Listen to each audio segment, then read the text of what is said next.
Now, Gio, there was also chaos in Parliament as the parliamentary opposition walked out of Gordon House after the finance minister referred to the opposition leader as Massa G. Now, this seems to have its genesis at a recent PNP meeting in Nannyville, St. Andrew, where opposition leader Mark Golding spoke. A word used by Mr. Golding may be offensive to some viewers. Because the Prime Minister come to Parliament today.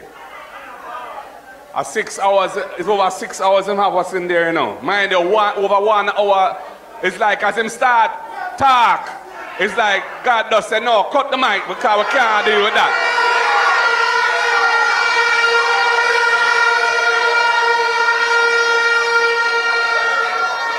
And of course, the labor right, they must say, we are sabotage the thing.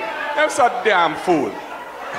Everything what happen now, them say how we do it. If this group go and strike, them say how we. If this one go and go slow, they say how we. And if the mic stop working at Parliament, them say how we.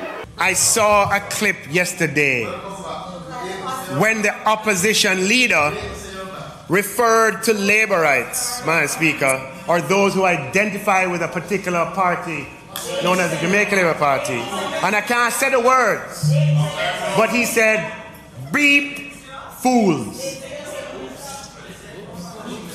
Beep fools. Call them beep fools.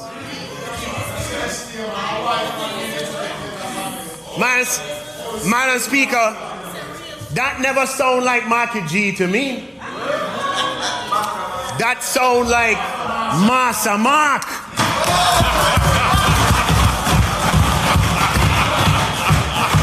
Massa Mark, Madam Speaker. Now, Dr. Clark went on to describe the mood of the opposition because no new taxes have been introduced in the fiscal year.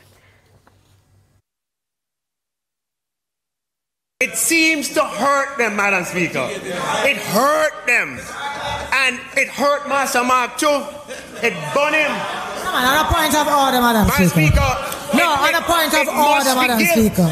On a point of order, Madam Speaker. On a point of order, Madam Speaker. Madam Speaker, I believe that the Minister of Finance, in terms of... Shut your mouth and let me talk. I know you would find it. I know you would have a problem with that. I know you would have a problem with that. I know you would have a problem with that. No, I know you would have a problem with that. Madam Speaker. I know you would have a problem with that. Point of order, Madam Speaker. Point of order. I have not made my point. I wasn't a point of order. The member has used unparliamentary language in the Honourable House by indicating that the member should shut his mouth. Who is the Minister of Finance for which he must withdraw. And so is the Who is he referring to as Massa Mark in the Parliament? And sit. Who is he referring to as Massa Mark? You need to name the member. That is not parliamentary language either. Now, House Speaker Marissa Dalrymple Filbert said that the language used by MP Dr. Angela Brown-Burke was unparliamentary and asked that she withdraw the words. If I'm going to withdraw your words, and then you can go ahead. To do it. If I'm to withdraw it, I'm not going to do it on your terms. You don't have the right. No, I'm not. No, I am not going to do it on your terms. I am willing to withdraw it, but not on your terms. Not while you try to shut me up. The members over there say shut him out every day and you have nothing to say about it. Now, the Speaker stated that next week she will rule on the matter after receiving a copy of Hansard, and that is a transcript of what is said during parliamentary sessions. Now, the opposition...